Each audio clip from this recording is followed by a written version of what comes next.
ہونے کی وجہ سے چڑچڑانے لگے ہیں اور ہم پر زیادتی کرتے ہیں، ظلم کرتے ہیں، لہٰذا ہم ان کے ساتھ اب نیکی نہیں کریں گے. ایسا تو ہرگز ہم کہہ نہیں سکتے. کیوں؟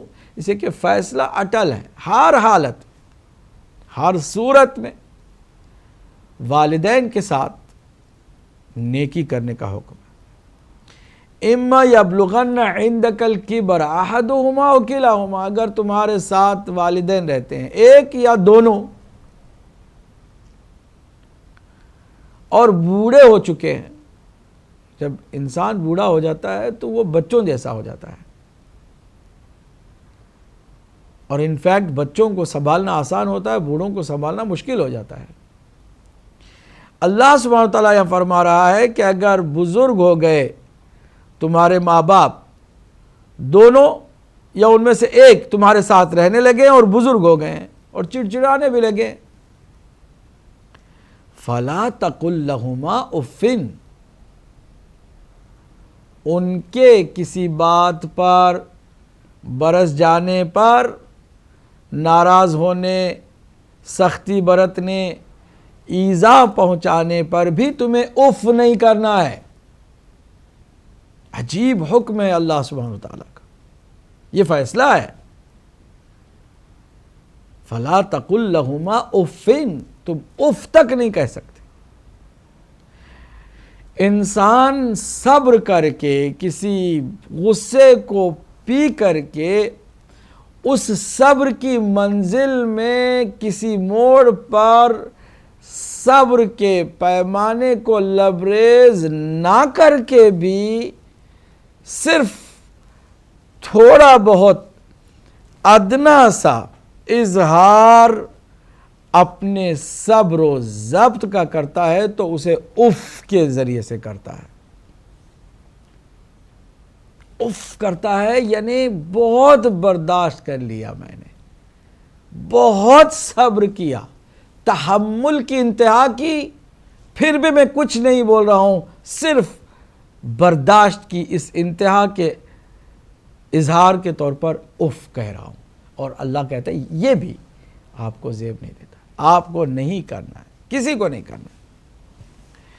وَلَا تَنْهَرْهُمَا، عجیب حکم ہے. ماں باپ کی کسی بھی ڈیمانڈ پر انکار ہرگز جائز نہیں ہے، چاہے آپ ڈیمانڈ پوری کریں پریکٹیکلی یا نہ کریں. آپ ڈیمانڈ نہ بھی کر سکتے ہوں پوری، آپ کو حق حاصل نہیں ہے کہ آپ سیدھے سیدھے ریفیوز کر دیں، ریجیکٹ کر دیں. وَلَا تَنْهَرْهُمَا، آپ کو ریجیکٹ نہیں کرنا ہے. کوئی ایسی چیز مانگی ہے، آپ نے سوچا یہ بیہودہ ہے، یہ میرے بس کی بات نہیں ہے، میری کیپیسٹی سے بہت زیادہ بڑی چیز مانگی، میں نہیں کر سکتا. لیکن کہنا نہیں چاہیے اماں جان میں نہیں کر سکتا، بابا میں نہیں کر سکتا، نہیں، انکار نہیں کرنا چاہیے، بلکہ کہنا چاہیے کہ آپ دعا کریں اگر میں اس قابل ہوا تو ضرور، کیوں نہیں، میں آپ ہی کی تو اولاد ہوں. والدین کو یہ حق حاصل ہے کہ اولاد کی جیب سے، اولاد کی تجوری سے، اولاد کے کارڈ سے، بینک کارڈ سے جتنا چاہے مال لے سکتے ہیں بغیر کسی اجازت کی. ایک شخص نے سرکار دو عالم صلی اللہ علیہ وآلہ وسلم کی خدمت میں جا کر کے اپنے والد کی شکایت کی.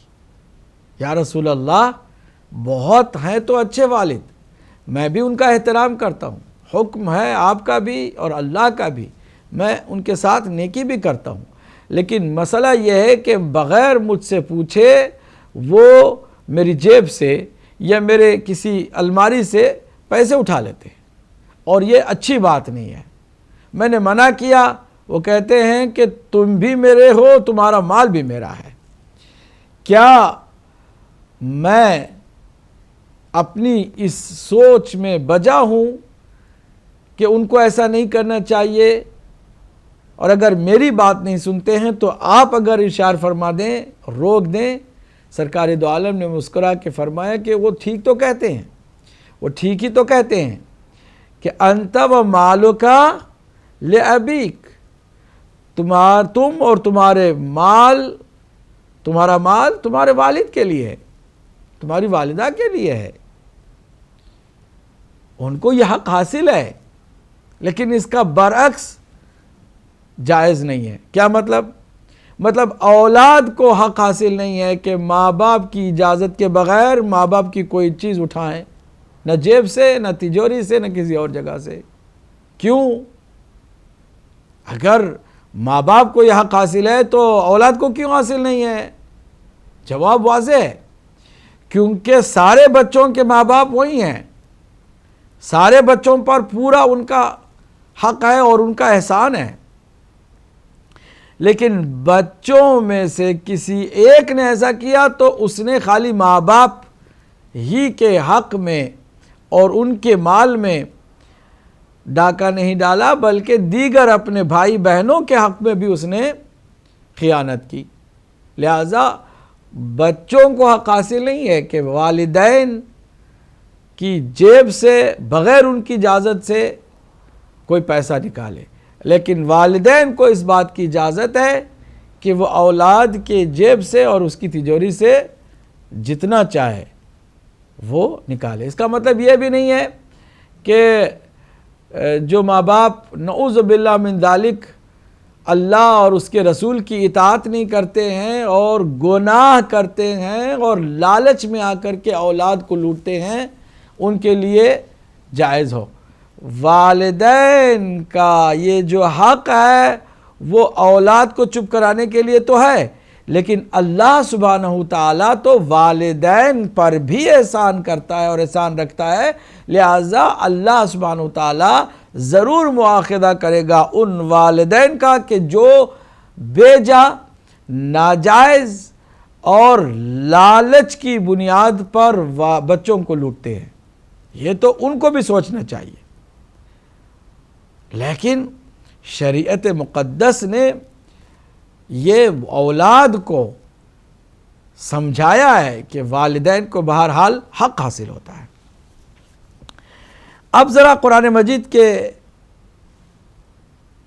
نورانی اس حصے پر بھی توجہ کیجئے کہ وَقُلْ لَهُمَا قَوْلًا كَرِيمًا، اور پھر جب ان سے بات کرو تو کریمانہ گفتگو کرو۔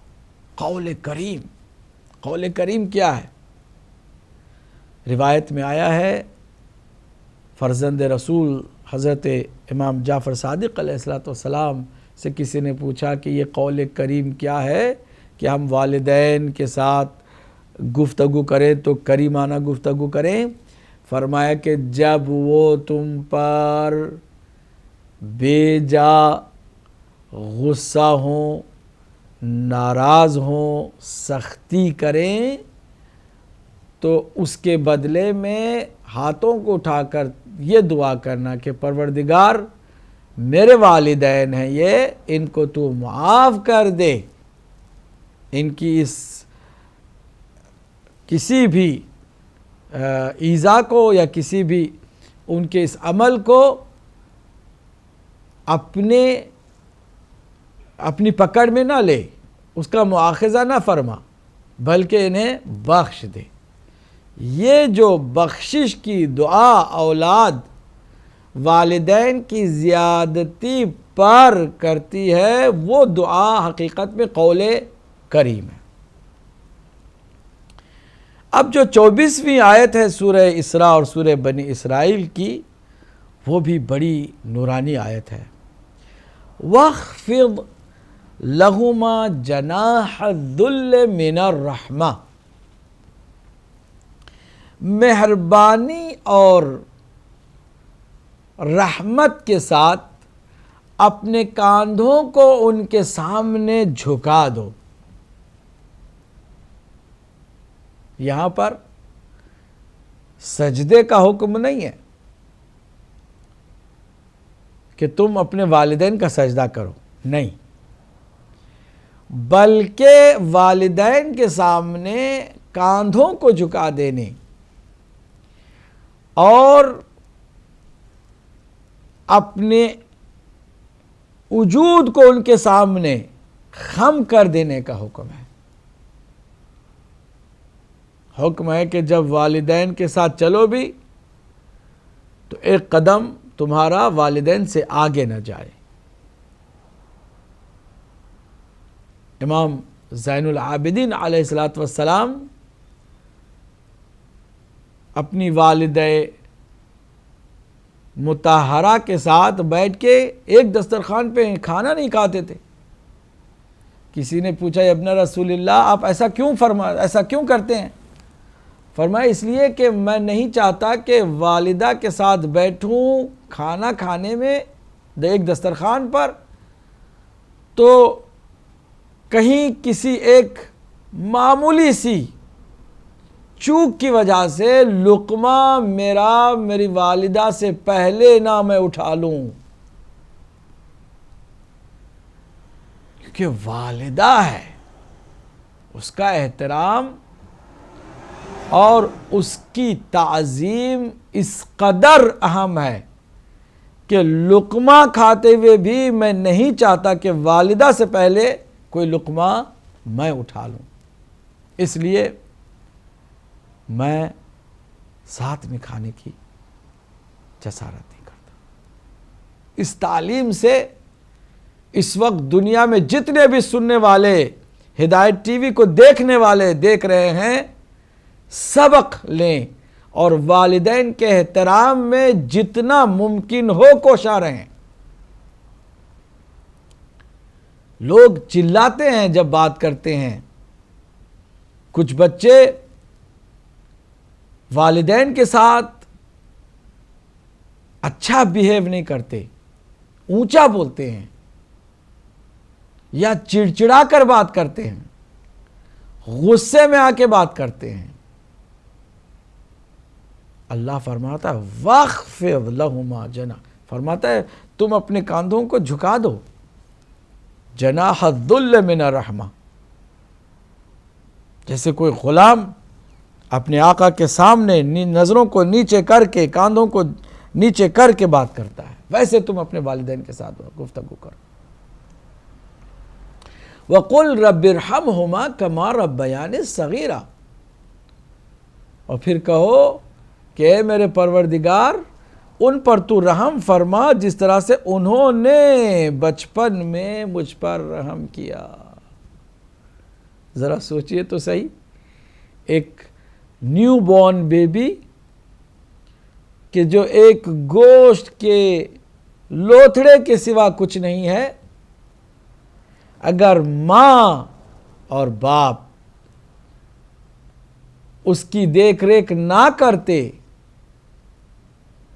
تو کسی ایک بلی کے حملے سے وہ ختم ہو چکا ہوتا، ایک معمولی کیڑے کی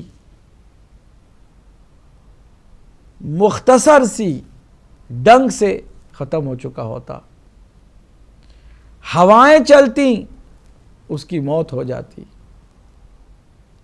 دھوپ میں دھوپ کی تمازت سے اس کی موت ہو جاتی۔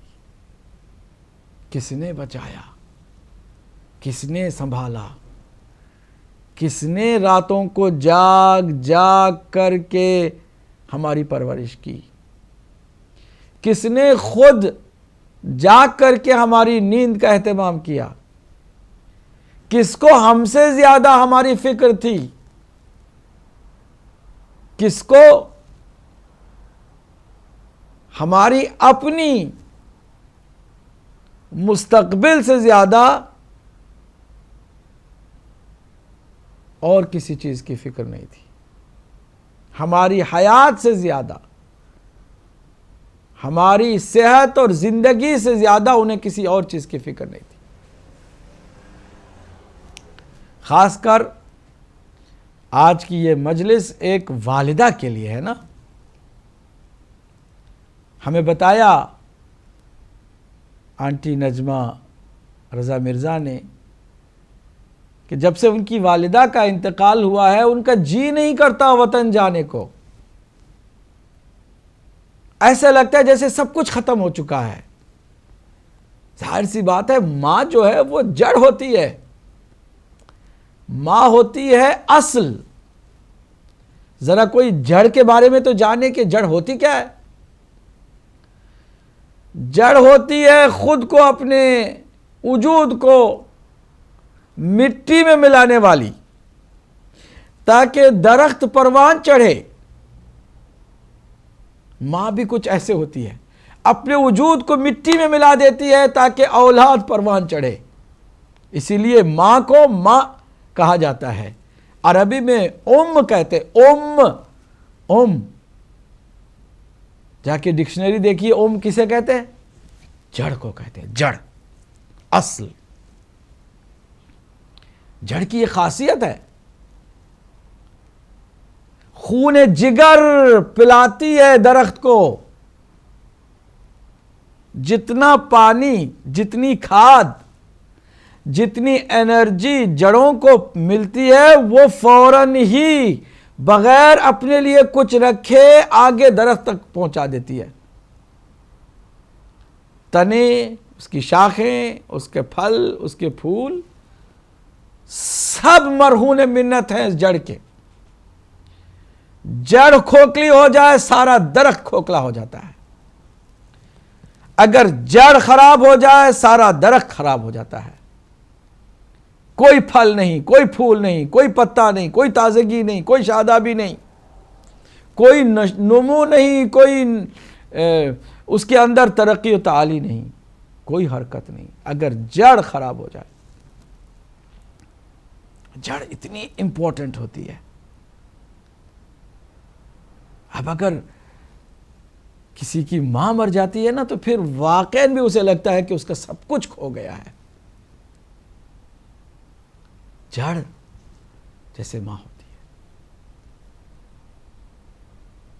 سب کچھ جڑ اپنی ساری قوت و توانائی کو درخت کے لیے مخصوص کر کے بھی نمائش نہیں کرتی۔ جڑ ہمیشہ چھپی رہتی ہے، زیر خاک چھپ کر، کوئی نمائش نہیں، کوئی شہرت طلبی نہیں، کوئی تعریف اور واہ واہ کے چکر میں نہیں۔ کتنی مخلص ہوتی ہے ماں، جڑ سے اندازہ لگائیے۔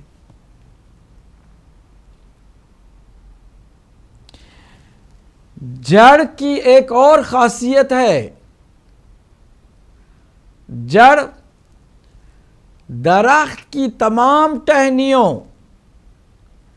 تمام پتوں اور درخت کے تمام حصوں میں اپنا وجود پہنچاتی ہے اور تمام درخت کے اعضاء کو اپنے ساتھ جوڑے رکھتی ہے۔ جس وقت بھی جڑ کا تعلق تنے سے جدا ہوا، کسی ٹہنی سے جدا ہوا، کسی پتے سے جدا ہوا، وہ پتا برباد، وہ ٹہنی برباد، وہ تنا برباد اور وہ پھل برباد۔ جب بھی جڑ سے درخت کا کوئی حصہ جدا ہوتا ہے وہ حصہ تباہ و تاراج ہو جاتا ہے، اس لیے کہ جڑ سے ہی سب کو تقویت ملتی ہے۔ یہیں سے آپ اندازہ لگائیے کہ یہ حدیث کتنی بامعنی ہے کہ فرمایا کہ جب بھی تمہارے دلوں میں ہماری محبت کا اثر باقی دیکھو تو اپنی ماں کے حق میں دعا کرو۔ کیوں؟ وہ اس جڑ کی وجہ سے ہے جو منسلک کرتی ہے چیزوں کو اپنے ساتھ۔ اگر جڑ سلامت رہے تو اس کا اثر درخت کے تمام اعضاء پر ہوتا ہے،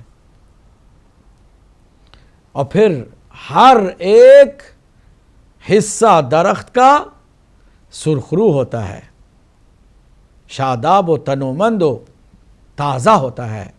کیوں؟ اسے کہ وہ جڑ سے وابستہ ہے۔ فرمایا کہ جب بھی ہماری محبت تمہارے دلوں میں محسوس ہو تو تم اپنی ماؤں کو دعا کرو، کیونکہ انہی کی وجہ سے تمہارے اندر ہماری یہ محبت منتقل ہوئی ہے۔ اللہ اکبر۔ میں ایک بہت ہی معروف حدیث کو پڑھتا ہوں تو سوچتا ہوں کہ ان نورانی ہستیوں نے حقائق کو 1400 سال پہلے کس طرح واضح کر کے بیان فرمایا۔ فرمایا کہ اپنی اولاد کو زیادہ کرو، تناکحوا و تناسلوا فاکثروا، تاکہ تمہاری تعداد زیادہ ہو۔ فرماتے ہیں سرکار دو عالم صلی اللہ علیہ وآلہ وسلم کہ فَإِنِّي أُبَاهِي بِكُمُ الْيَوْمِ بِكُمُ الْأُمَمْ يَوْمَ الْقِيَامَةِ، کہ قیامت کے دن میں تمہاری امت ہونے پر فخر کروں گا، وَلَوْ كَانَ بِالسِّقْطِ، چاہے تمہاری اولاد ابھی دنیا میں آنے سے پہلے ہی سقط کر جائے۔ اللہ اکبر۔ یہ حدیث کتنی گہری ہے۔ بچے اگر پیدا ہوں گے، پھلیں گے، پھولیں گے، پروان چڑھیں گے، نام روشن کریں گے دین کا، اسلام پر عمل کریں گے، دیندار بنیں گے، تو پھر فخر کے قابل ہیں۔ قیامت کے دن سرکار دو عالم ایسے مسلمانوں پر فخر کریں، بات سمجھ میں آتی ہے۔ لیکن یہ کیا فرما رہے ہیں کہ اگر وہ سقط بھی ہو جائے تو میں اس پر بھی فخر کروں گا۔ وہ بچہ جو سقط ہو جاتا ہے، ابھی دنیا میں نہیں آیا ہے، 4 مہینے اور کچھ دنوں کا اگر بچہ ضائع ہوتا ہے تو اس بچے پر بھی سرکار دو عالم صلی اللہ علیہ وآلہ وسلم کیسے فخر کریں گے قیامت کے دن؟ جب آپ سائنس کا مطالعہ کرتے ہیں اور جب میڈیکل دنیا کو سمجھنے کی کوشش کرتے ہیں تو بتایا جاتا ہے کہ بدن جو ماں کے رحم اقدس میں بچوں کا پیدا ہوتا ہے تو بچوں کے نشو و نما کے اندر سب سے پہلی چیز جو بدن کے اندر پیدا ہوتی ہے وہ دل ہوتا ہے، اور دل کی دھڑکنوں کے ساتھ باقی تمام اعضاء ان کو شکل و صورت ملتی ہے۔ معلوم ہوا کہ اگر والدہ نے پاکیزگی، پاک دامنی، طہارت، عصمت اور حیا کی بنیاد پر اہل بیت اطہار علیہم السلام کی محبت کے ساتھ کسی بچے کی ماں بننے کا شرف حاصل کرتی ہے تو وہ بچہ کہ جو سقط بھی ہو جاتا ہے اس کے دل پہلے سے بن چکا ہوتا ہے، اور وہ دل، اس دل کے اندر محبت منتقل ہو چکی ہوتی ہے اہل بیت اطہار علیہ السلام کی، جو کہ قابل فخر ہوتی ہے۔ یہ وہ ماں ہے کہ جو اس بچے کو بھی قابل فخر بنا دیتی ہے کہ جو ابھی دنیا میں پیدا نہیں ہوا، سقط ہو گیا مگر اس کے دل میں وہ محبت اور وہ الفت اہل بیت اطہار علیہ السلام کی اس کی ماں نے منتقل کر دی تھی۔ سلام ہو ایسی ماؤں کو کہ جنہوں نے واقعاً بھی اپنی اولاد کو عشق رسول اور آل رسول کی دولت عطا کی۔ کتنی خوش نصیب ہیں وہ مائیں یا پھر وہ بچے کہ جن بچوں کی ماؤں نے امانتوں اور پاک دامنیوں سے اہل بیت اطہار کی محبت کو امانت کے طور پر ان کے دلوں میں رکھ دی، اور وہ دل جو سرشار از عشق رسول اور آل رسول ہے وہ قابل فخر ہیں، قابل تحسین، قابل صدرشک ہیں۔ ناظرین، ہم اس مرحومہ کو کہ جو ایک ماں کی صحیح معنوں میں ذمہ داریوں کو نبھا کر کے اس دنیا سے چل بسی، مغفرت کی دعا کے ساتھ ساتھ ہر کسی سے التماس کرتے ہیں کہ اپنی والد اور والدہ کا وجود غنیمت جانیں، اگر زندہ ہوں کوشش کریں ان کے قدموں پر بیٹھیں، ان کے ساتھ ٹائم گزاریں، چاہے کتنا ہی آپ کا قیمتی وقت ہو کچھ وقت نکالیں۔ والد اور والدہ سے زیادہ کوئی وقت قیمتی نہیں ہوتا ہے، ان کے ساتھ سپینڈ کریں، ان کے ساتھ بیٹھیں۔ اگر آپ بیزی ہیں تو کم از کم مہینے میں ایک دفعہ طے کر لیں کہ اگر زندہ ہیں میرے والد یا والدہ تو ان کے ساتھ میں ایک وقت کا کھانا کھاؤں گا، ان کے ساتھ بیٹھوں گا، ان کے ساتھ ٹائم پاس کروں گا، ان کے چہروں پر مسکراہٹ پیدا کرنے کی کوشش کروں گا، ان کو خوش کروں گا، کیونکہ اللہ کی خوشی انہی کی خوشی میں ہے۔ سب سے پہلے لوح محفوظ پر جو تحریر نقش ہوئی وہ یہی تھی کہ اللہ آگاہ ہو جاؤ، ان اللہ یرضی برضا الوالدین، کہ بے شک اللہ کی رضا والدین کی رضا میں ہے، وَيَغْضِبُ بِغَضَبِ وَالِدَيْهِ، اور اللہ کا غضب والدین کے غضب میں ہے۔ جہنم سے وہ شخص خود بخود قریب ہو جاتا ہے کہ جو والد یا والدہ کی طرف غضب کی نگاہ سے دیکھے، غصے سے دیکھے، اور پھر اسے خانہ کعبہ کی زیارت کا ثواب ملتا ہے کہ جو والد یا والدہ کو مہربانی اور پیار سے ایک نگاہ دیکھے۔ دیکھنا دو طرح کا ہوتا ہے، غصے کی نگاہ دیکھنا یا پیار اور محبت و شفقت کی نگاہ دیکھنا۔ اگر کوئی اولاد والد کی طرف یا والدہ کی طرف غصے اور غضب اور غیظ کی نگاہ دیکھے جہنم سے قریب ہو جاتا ہے، اور اگر مہربانی کے ساتھ جیسا کہ اللہ سبحانہ وتعالی نے حکم دیا ہے اس طرح دیکھے تو پھر اس کا دیکھنا خانہ کعبہ کی زیارت کے برابر ہو جاتا ہے۔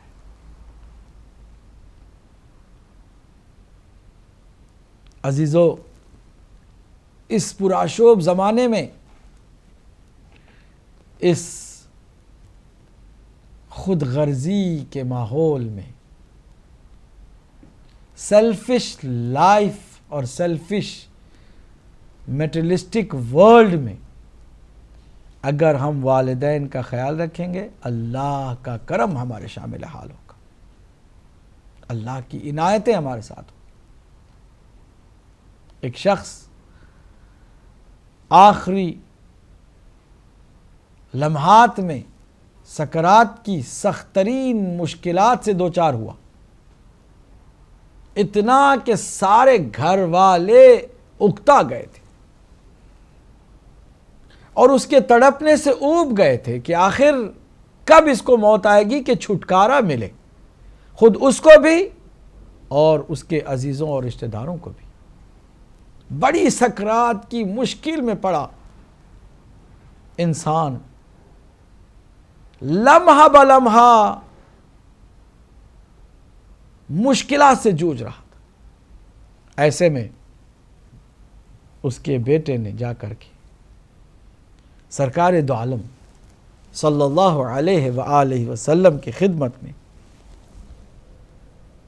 گزارش کی، یا رسول اللہ اگر آپ تشریف لائیں اور آپ جو عالمین کے لیے رحمت بن کر آئے ہیں اس کے حق میں دعا کریں تو میرے بابا کی شاید مشکل آسان ہو جائے، شاید سکرات کی اس سخت ترین گھڑیوں میں اسے چھٹکارا مل جائے۔ اور وہ جو رحمت دو عالم ہے کیسے کسی بات کا انکار کرتا، وہ جو کائنات کا مہربان ترین انسان ہے، وہ اس تڑپتے ہوئے امتی کے گھر پہنچ گیا، دیکھا اس کی حالت بہت ہی زیادہ خراب ہے اور وہ لمحہ بلمحہ مشکل اور مصیبت میں گرفتار ہے۔ اس کی حالت دیکھی اور اس کے بعد اس آدمی کے قریبی رشتہ داروں سے یہ دریافت فرمایا کہ کیا اس کی ماں زندہ ہے؟ کہاں ہے؟ کہا کہ کیا میں اس کی ماں سے مل سکتا ہوں؟ کہا کیوں نہیں، فلاں گوشے میں بیٹھی ہوئی ہے۔ ماں کو سلام و دعا کے بعد سرکار دو عالم نے فرمایا کہ کیا تم اپنے اس بیٹے سے ناراض ہو؟ کہا یا رسول اللہ بالکل میں ناراض ہوں، اس نے میرا دل دکھایا ہے۔ فرمایا کہ ماں کی ناراضگی کی وجہ سے اللہ سبحانہ وتعالیٰ نے موت سے پہلے ہی اس کے عذاب میں اس کو مبتلا کر دیا ہے۔ یہ جو بلک بلک کر تڑپ تڑپ کر درد و مصائب و آلام میں مبتلا تمہارا بیٹا ہے، تمہاری ناراضگی کی وجہ سے ہے۔ اللہ سبحانہ تعالی کسی بھی اس بچے پر رحم نہیں کرتا، اور نہ سرکار دو عالم جو رحمت للعالمین ہیں وہ اپنی طرف سے کچھ کریں گے جب تک کہ والد یا والدہ راضی نہ ہو جائیں۔ میں تم سے کہتا ہوں اپنے بیٹے کو معاف کر دے تاکہ اس کی یہ مشکل آسان ہو جائے۔ پھر ماں ماں ہوتی ہے عزیزو، ماں پھر ماں ہوتی ہے۔ اس نے کہا اگر میرے ناراض ہونے کی وجہ سے اس کی یہ پریشانی ہے تو یا رسول اللہ میں آپ کو گواہ رکھ کے معاف کر دیتی ہوں تاکہ وہ مشکل سے چھٹکارا پا جائے۔ ایک ماں جس کا دل دکھایا ہے اس کے بیٹے نے، خود بھی وہ معافی نہیں مانگنے کو آ رہا ہے، لیکن اس کی تڑپ دیکھی نہیں جاتی ہے ماں سے، اس کی پریشانی دیکھی نہیں جاتی ہے ماں سے، اور ماں اس کی ممتا کا تقاضا ہوتا ہے کہ اس کو اس کی مشکل سے نکال دے، لہٰذا اس نے فوراً معاف کر دیا۔ عزیزو، یہیں سے میں ماہ مبارک رمضان کی ان آخری راتوں اور آخری دنوں سے بھرپور استفادہ کرنے کی دعوت دیتا ہوں کہ آپ چاہے کتنے ہی بڑے گنہگار ہوں، چاہے کتنا ہی آپ نے جرم کیا ہو، کتنا ہی بڑا آپ نے جرم کیا ہو، اگر گناہ پہاڑ سے بھی بڑے ہوں تو آپ اسی ایک بات کو تصور میں لے آئے کہ اللہ سبحانہ تعالیٰ کی رحمت کا ایک ذرہ ماں کی ممتا کی شکل میں اللہ نے ماں کے اندر رکھ دیا ہے، اور ماں نہیں چاہتی ہے کہ بچہ مصیبت میں رہے، آفت میں رہے، پریشان رہے۔ ایک معمولی سی بھی معافی بچہ مانگتا ہے تو ماں فوراً معاف کر دیتی ہے، تو اس کی ایک رحمت کے ذرے کا یہ عالم ہے، تو پھر وہ جو رحمت للعالمین کا بھی خدا ہے، وہ جو رحمان و رحیم ہے، جس کی رحمت کا کسی کو اندازہ ہی نہیں ہے، وہ جو ہر چیز پر اپنی رحمت کو چھائے رکھا ہے، اس پروردگار کی رحمت کا واسطہ دے کر آپ اپنے گناہوں کو لے جائیں اس کی بارگاہ میں، وہ ضرور معاف کرے گا۔ یہی وہ موقع ہے کہ جس موقع سے ہم فائدہ اٹھائیں اور کوئی بھی محروم نہ ہو۔ ان راتوں میں ایک دعا ہر رات میں معصومین سے، خاص کر امام جعفر صادق علیہ السلام سے منسوب ہے اور منقول ہے کہ آپ نے فرمایا کہ آپ کی بھی زندگی میں جو آخری عشرہ ہوتا ہے ماہ مبارک رمضان کا، وہ اتنا قیمتی ہوتا ہے کہ آپ بھی اللہ کی بارگاہ میں بیٹھ کر یہی کہتے تھے کہ پروردگار، عجیب و غریب جملہ ہے، اس جملے کو ہر مسلمان یاد رکھے، ریگارڈلیس اس کے کہ وہ کس مسلک کو فالو کرتا ہے۔ بھول جائیں ان مسلکوں کے دیواروں کے اندر حبس ہونے کو، گھٹن سے باہر نکل آئیں، مسلکوں کی دیواریں توڑ ڈالیں۔ رب ہمارا ایک ہے، نبی ہمارا ایک ہے، قرآن ہمارا ایک ہے، کعبہ ہمارا ایک ہے، اور ہم سب کا روز آخرت پر ایمان ہے۔ توڑ ڈالیے ان ساری باتوں کو اور دیکھیے کہ فرزند رسول امام جعفر صادق علیہ السلام نے جو تعلیم دی ہے وہ دعا کتنی قیمتی ہے۔ ان راتوں میں اس دعا سے فائدہ اٹھائیے۔ اللہم اجعلنا من المرحومین، پروردگار ماہ مبارک رمضان کی آخری راتیں ہیں نا، یہ نجات کی راتیں ہیں، جہنم کی آگ سے چھٹکارے کی راتیں ہیں۔ یہ راتیں نتیجہ حاصل کرنے کی راتیں ہیں۔ یہ راتیں سارے دنوں اور راتوں کے روزوں اور نمازوں اور عبادتوں اور تلاوتوں کا پھل حاصل کرنے کی راتیں ہیں۔ ان راتوں کو ضائع نہ کیا جائے، ان راتوں کو اللہ کی بارگاہ میں یہ دعا کی جائے، اے پروردگار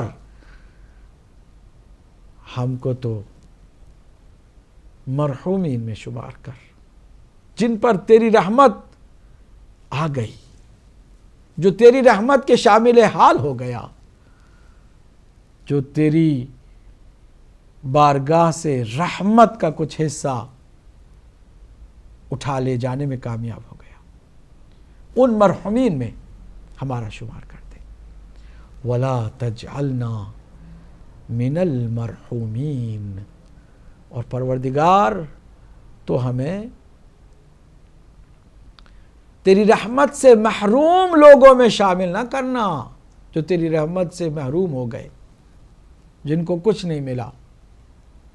لوگ کتنے لاپرواہ ہیں، کتنے اپنے دنیاوی امور میں مصروف ہیں کہ اپنی عاقبت کو بھلا بیٹھے ہیں، اپنے انجام کو سوچتے بھی نہیں ہیں، گناہوں کا بوجھ بڑھاتے جا رہے ہیں، اس کا احساس بھی نہیں ہے۔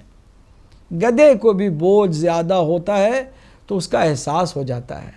اگر انسان گناہوں کا بوجھ لادے ہوئے اور احساس نہ کرے تو کیا وہ واقعاً گدھے سے بدتر اور پستر نہیں ہے؟ یقیناً ہے۔ قرآن مجید نے اس کی تصدیق کی ہے، تائید فرمائی ہے، اولئک کالانعام بل ہم اضل، کہ وہ جانوروں جیسے بلکہ ان سے بھی زیادہ پستر اور بدتر ہیں۔ عزیزو، موقع کو غنیمت جانیں، اللہ کی رحمت کو حاصل کرنے کی کوشش کریں اور والدین کو خوش کرنے کی کوشش کریں۔ اگر زندہ نہیں ہیں تو کیا ہم بھلا بیٹھیں کہ چھوڑو ان کو، ہم خود والد بن گئے ہیں، والدہ بن گئے، اب بچوں سے کہا جائے کہ ہمارا خیال رکھا جائے، نہ ہے کہ ہم اپنے والدین کی فکر کریں؟ نہیں، یہ سوچ بھی انسان کو گمراہ کر دیتی ہے۔ ان راتوں اور ان دنوں میں والدین کو بھی یاد کریں، ان کے ساتھ بھی نیکی کریں، دیکھیں کہ ان کی کوئی نماز قضا نہیں رہ گئی ہے، ان کے روزے کہیں ادھورے تو نہیں رہ گئے تھے، ان کا کوئی قرضہ تو نہیں رہ گیا ہے، ان کا حج انہوں نے انجام دیا تھا جو کہ واجب تھا یا نہیں دیا تھا، خمس انہوں نے ادا کیا تھا کہ نہیں دیا تھا، کسی کے ساتھ انہوں نے زیادتی تو نہیں کی تھی کہ ہم جائیں گڑ گڑا کر ان سے معافی مانگے تاکہ ان کو چھٹکارا مل جائے۔ ان راتوں میں اللہ سبحانہ وتعالی کی رحمت اوج پر ہے، وہ چاہتا ہے کہ اپنے بندوں کو اپنے جہنم کی آگ سے رہائی عطا کر دے۔ خوشا بحال ان لوگوں کے کہ جن کو توفیق حاصل ہے۔ ہمارے حق میں بھی دعا کیجئے، ہم سب دعا کے محتاج ہیں، اور اللہ کی رحمت کے طلبگار بن جائیے۔ ان راتوں میں، ان گھڑیوں میں، ان لمحات میں گناہوں کا بوجھ اپنا ہلکا کیجئے، والدین کو یاد کیجئے، ان کے لیے سال ثواب کی مجلس، جیسے ایک مؤمنہ کو توفیق آج حاصل ہوئی، آپ بھی بہترین موقع اس کو سمجھ کر کے فون اٹھائیے۔ ہدایت ٹی وی آپ کا اپنا پلیٹ فارم ہے، یہاں سے اس وقت میں گزارش کر رہا ہوں، مجھے معلوم ہے کہ ہزاروں بلکہ شاید لاکھوں لوگ اس کو دیکھ رہے ہیں، اور ثواب والدین کو پہنچانے کا اس سے بہتر کیا ہے کہ آپ ان کے لیے ایک مجلس کا اسی طرح اہتمام کریں کہ نور کو پھیلایا جا رہا ہے، تو اس کا جو ثواب ہے وہ یقیناً والدین کو پہنچتا ہے۔ برزخ میں وہ ان کی کوئی بھی مشکل ہوگی اس میں آسانی ہو جاتی ہے۔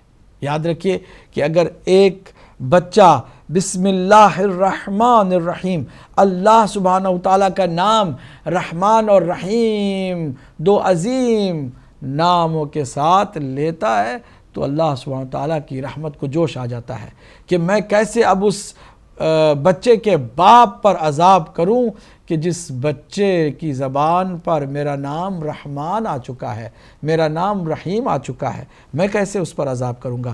عذاب فرشتوں اٹھا لو، حالانکہ یہ عذاب کا مستحق اور سزاوار ہے، لیکن اس کی اولاد نے مجھے رحمان کہہ کے پکارا ہے، مجھے رحیم کہہ کے پکارا ہے۔ اب اگر کوئی اہل بیت اطہار کی شان اور رسول اکرم صلی اللہ علیہ وآلہ وسلم کے فرامین اور قرآنی آیات پوری دنیا تک پہنچانے کی کوشش کرے اور اس طرح کی مجلس برپا کرے تو کیا ثواب والدین کی روح تک نہیں پہنچے گا؟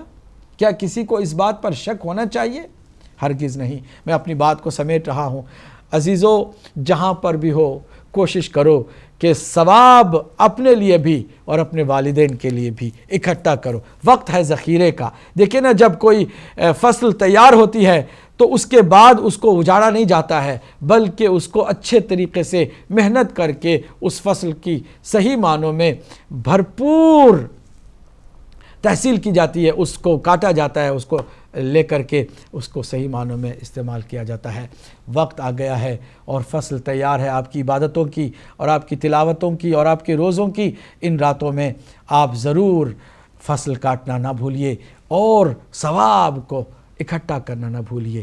ایک ماں اس دنیا سے جاتی ہے، بچے کا دل نہیں کرتا کہ اس گھر پہ بھی جائے کہ جس گھر میں ماں رہا کرتی تھی، جو اب نہیں ہے۔ ماں کی جدائی بچوں پر بہت زیادہ گراں ہوتی ہے، اور پھر کیوں نہ ہو ایسا کہ ماں جڑ ہوتی ہے، اور جب کوئی پتا جڑ سے جدا ہو جاتا ہے تو وہ واقعاً بھی اپنے اندر کوئی سہارا محسوس نہیں کرتا۔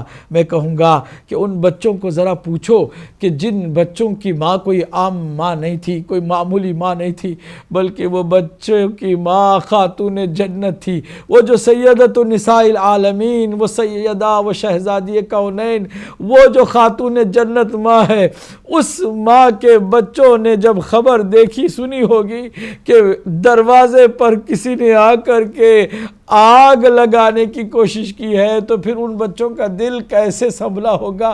اور پھر ان بچوں کو دلاسا دینے والے اس کے نورانی باپ نے کیسے دلاسا دیا ہوگا کہ سرکار مولا کائنات کی آنکھوں کے سامنے وہ سب کچھ ہوا جو کسی غیر دار مرد کے سامنے نہ ہو تو بہتر ہے، کیونکہ کوئی بھی برداشت نہیں کر سکتا۔ یہ صرف علی کا کلیجہ تھا، یہ اس عظیم میرے مولا کا کلیجہ تھا کہ میرے مولا کی آنکھوں کے سامنے جلتا ہوا دروازہ سیدہ کے اوپر گرا دیا گیا، اور علی نے اللہ کی رضا کی خاطر صبر کو ترجیح دی۔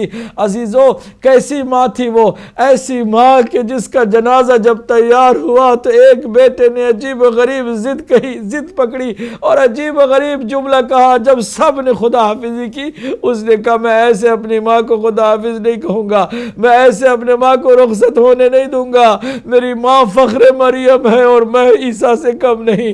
میں نے سنا ہے کہ عیسیٰ کا جب جنازہ تیار ہوا تھا تو حضرت مریم کا جنازہ جب تیار ہوا تھا تو عیسیٰ نے آواز دی تھی، بندے کفن ٹوٹ گئے تھے اور ماں نے اپنے بیٹے کو سینے سے لگایا تھا، اے میری ماں تو فخر مریم ہے، جب تک تو نہیں پکارے گی حسین تیرے قریب بھی نہیں آئے گا۔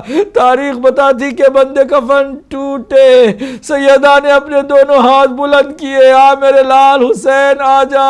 میں کہوں گا شہزادی یہ مدینہ ہے، آپ کا لاڈلہ بھی زندہ ہے، سلامت ہے، لیکن اسی حسین کو آپ ذرا عصر عاشور دیکھیے، وہی حسین جو تیروں سے اس قدر زخمی ہے کہ بدن کا کوئی حصہ نہیں، جو بغیر تیر کے رہ گیا ہو۔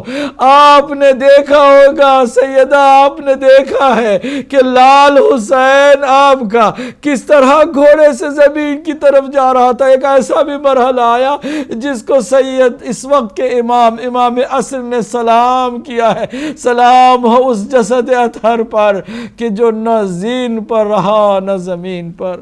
الا لعنت اللہ علی القوم الظالمین وسیعلم الذین ظلموا أي منقلب ينقلب.